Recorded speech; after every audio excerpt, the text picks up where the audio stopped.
Normally at this point, I would have the little ones come forward for a children's sermon. But since I teach teenagers for a living, I don't think I'm going to ask the two teenagers who are sitting in the back to come up front for a children's message.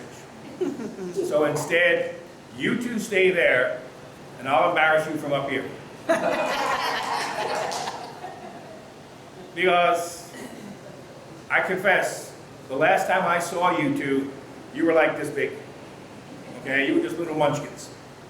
Now you're big munchkins. So Marcos, how old are they? 12 and 13. Almost grown up. Okay, right. So that would be like 8th grade? 8th? 7th. I taught middle school once. They're walking hormones. At least in high school, they're a little more sophisticated.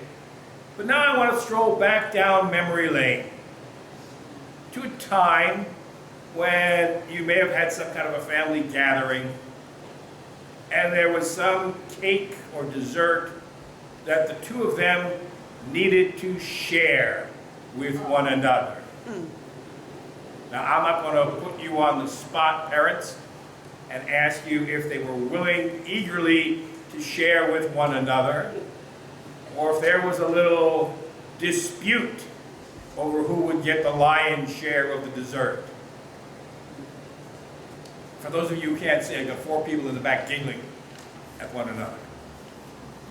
In our family, we had a very simple solution. I would let one of the children cut the cake into slices, but the other child got first pick.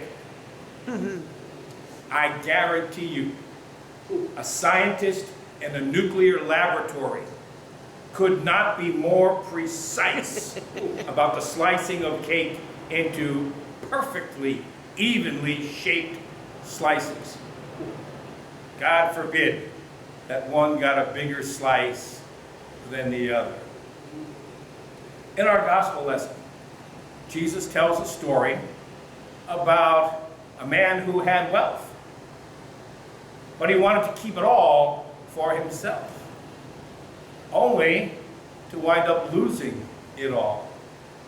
And the point is very clearly made here that the man with all his wealth gave no thought to giving back to God a portion of what he had received.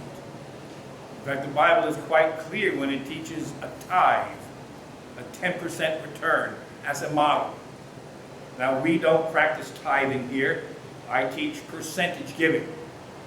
You set the percentage that you're going to give back. It might be 10%, it might be 1, it might be 15. But you choose and faithfully give a percentage of your income to God.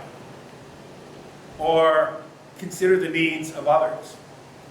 We had Clara Sakafitz here last week from Central City Lutheran Mission, one of the many ministries that our congregation supports.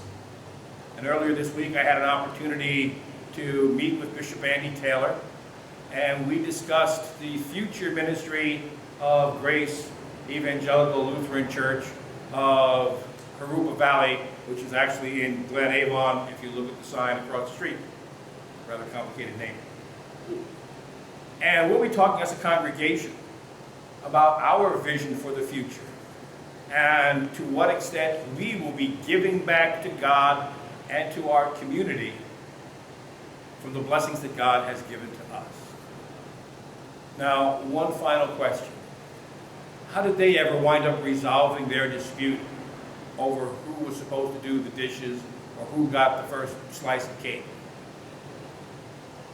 They actually did it amongst themselves. So they had a fist fight and figured it out that way. Karate, so it wasn't fists, they actually worked it out. So they worked it out themselves peacefully and lovingly, like two sisters would. I didn't say peacefully or lovingly. Oh, you didn't say peacefully and lovingly. They just worked it out themselves. Okay. Because Nana said, hey, and then I understand. Let's pray. Papa, you have blessed us with so much more than we need. Help us to be generous and to share with those who may not have as much. Amen. Amen. We'll sing our sermon hymn.